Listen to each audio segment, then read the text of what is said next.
Most welcome. मेरे नई video के अंदर हम बात करेंगे हेरा फेरी जो फ्रेंचाइजीज को लेकर हम बात करने वाले हैं। जी हाँ दोस्तों, हमको बहुत सारी अपडेट देने वाले हैं कि बेसिकली हेरा फेरी थ्री बनेगी या नहीं बनेगी, आखिर उसमें क्या कंट्रोवर्सी चल रही है, क्या सारी बातें आप सब जानते हैं कि 2000 के अंदर भाई पहला पार्ट आया था जिसने ज़बरदस्त कमाल किया था और अक्षय बेसिकली परेश रावल और बेसिकली प्रियदर्शन की जोड़ी थी उसको बहुत पसंद किया गया था। उसके बाद 2006 में भाई इसका अगला पार्ट आता है जो पहले पार्ट से ज़्यादा सक्सेस रहा था और मज़ा आ गया था। उसी के बाद से लगातार डिमांड की जा रही थी भाई इसका अगला पार्ट बनाओ, अगला पार्ट बनाओ। फिर एक दिन जो फैंस हैं उनको सरप्राइज़ मिलता है और प्रियदर्शन के बर्थडे पर इस फिल्म को लेकर जी हाँ दोस्तों ऑफिशियली अनाउंसमेंट किया जाता है कि ये फिल्म बनने जा रही है। उसको लेकर चारों तरफ एक पॉजिटिव एटमॉस्फेयर होता है कि उनको एक ऐसी फिल्म देखने को मिलेगी जिसका फैंस बेसब्री से भाई इंतजार कर रहे थे। और ये भी कहा जा रहा था कि अक्षय कुमार ने इस फिल्म के जो राइट्स हैं वो खरीदने के अंदर खूब सारा पैसा बहाया है, बहुत सारी मशक्कत की है। और ऑफिशियली कुछ समय पहले सुनील शेट्टी का इंटरव्यू हुआ था और भाई सुनील शेट्टी ने ये कहा था कि इस फिल्म को लेकर एक प्रोमो है वो भी शूट कर लिया गया है। भूत बंगला जो मूवी है जो कि प्रियदर्शन ही डायरेक्ट कर रहे हैं,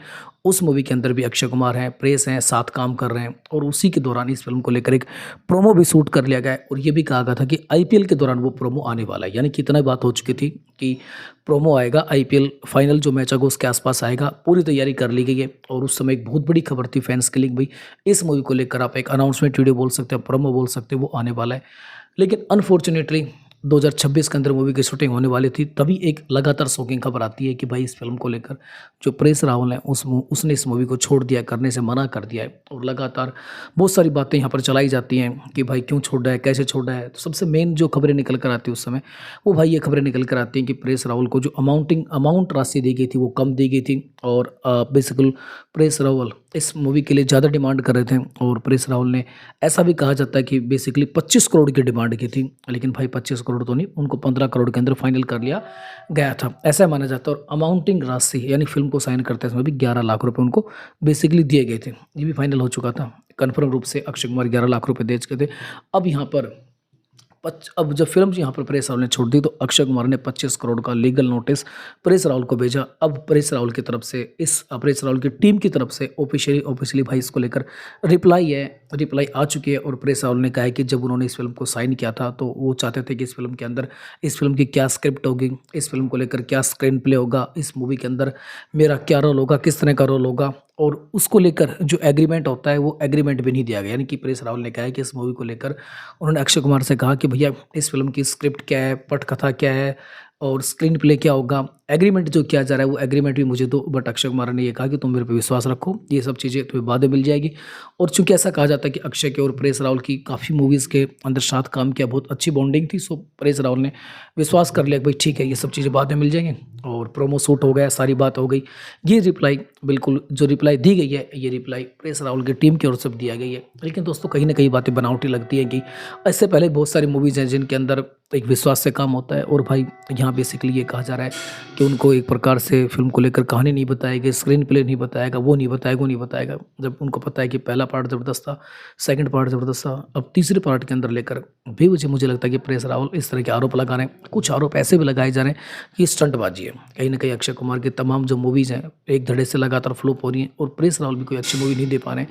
सो भाई कहीं ना कहीं इस मूवी को लेकर वो स्टंटबाजी कर रहे हैं कि इस मूवी को लेकर एक हाइप क्रिएट की जा सके और बाद में परेश रावल लौट के आ जाएँ, ये कह दें कि भैया मेरे से गलती हो गई, ये हो गया, वो हो गया, मिसअंडरस्टैंडिंग हो गई, और फिर काम कर लें। और उससे पहले इस फिल्म को लेकर एक ज़बरदस्त हाइप, एक पॉजिटिव एटमॉस्फेयर या कहीं ना कहीं एक कंट्रोवर्सी खड़ी कर दें, ताकि कंट्रोवर्सी के अंदर भी भाई बदनाम हुई तो क्या हुआ, नाम तो होता है। ऐसा है कुछ करने का आप सोच सकते हैं चल रहा था। तो फिल्म के जो मेकर्स हैं उनकी तरफ से भी लगातार स्टेटमेंट आ चुका है और अक्षय कुमार ने लीगल नोटिस दे रखा है, अब कानूनी जवाब आ चुका है। और परेश रावल ने भी ऑफिशियली भाई जो बातें कही हैं, उनकी टीम के द्वारा जो ऑफिस बातें कही हैं वो यहाँ पर कही गई हैं। और उन्होंने ये भी कहा है कि उन्होंने जो साइनिंग अमाउंट राशि थी 11 लाख रुपये वो लौटा दी है, विद इंटरेस्ट 15% के साथ लौटा दी है। अब वो इस फिल्म का हिस्सा नहीं बनेंगे। अब सबसे पहले बात है कि फिल्म बनेगी नहीं बनेगी, बहुत सारी अपडेट भी आ रही है कि अगर परेश रावल इस मूवी के अंदर नहीं होता है तो दूसरी जो स्टार कास्ट है उनको भाई लिया जा सकता है। बोमन ईरानी का भी नाम चल रहा है, पंकज त्रिपाठी का भी नाम चल रहा है, उनको लिया जा सकता है। लेकिन भाई कल्ट फिल्म के अंदर किसी करैक्टर को रिप्लेस करना एक बहुत डिफ़िकल्ट होता है और परेश रावल की जगह लेना ये भी डिफ़िकल्ट होता है। पंकज त्रिपाठी ने बोल दिया कि भाई उनके लिए बहुत मुश्किल है उस करैक्टर को निभाना, उस तरह काम करना। सो अगला पार्ट बनेगा नहीं बनेगा ये भी एक डिफ़िकल्ट अभी तो लग रहा है कि भाई। ऊपर से इस फिल्म को लेकर और एक कंट्रोवर्सी निकल कर आई है, फिरोज़ नाडियावाला जो कि बेसिकली इस फिल्म के मान सकते हैं कि फ़िल्म के असली जो प्रोड्यूसर हैं, उन्होंने भी एक लीगल नोटिस जारी कर दिया अक्षय, सुनील शेट्टी, प्रियदर्शन, परेश रावल को। उन्होंने कहा है कि इस फ़िल्म के जो ओरिजिनल राइट्स उनके पास हैं और भाई किसी भी हालत में अगर आपने इस फ़िल्म की शूटिंग की, कोई प्रोमो शूट किया, कोई टीज़र या किसी भी तरह की आपने कैरेक्टर के साथ छेड़खानी की और इस फ़िल्म को शूट किया, तो बेसिकली आपके खिलाफ लीगल नोटिस लिया जाएगा। तो ऐसी बहुत सारी बातें चल रही हैं। अब मुझे लगता है कि इस फ़िल्म का बनना भाती बहुत ही डिफ़िकल्ट है। एक तो आपको पता है कि इस फ़िल्म के जो राइट्स को लेकर लीगल नोटिस आ चुका है, ऊपर से अक्षय कुमार, परेश रावल के बीच में एक जंग चल रही है, तो ये भी एक बुरा हाल हो गया है कि फ़िल्म बनेगी, नहीं बनेगी। हालाँकि अक्षय कुमार प्रियदर्शन ने कहा है कि अक्षय कुमार की आँखों में काफ़ी आँसू थे जब ये कहा गया कि भाई उन्होंने ये फ़िल्म छोड़ दी है, क्योंकि अक्षय कुमार ने बहुत सारी मेहनत कर इस फ़िल्म के जो लीगल राइट्स हैं, ऐसा कहा जाता है कि वो हासिल किए थे। और बेसिकली यहाँ जो खबर है, परेश ने कहा है कि उनके प्रियदर्शन का बहुत रिस्पेक्ट करते हैं और भाई मैंने प्रियदर्शन से कोई मतभेद नहीं है। तो बहुत सारी कंट्रोवर्सीज़ मूवी को लेकर चल रही है। बाकी इस पूरे ड्रामे को लेकर आप क्या सोचते हैं?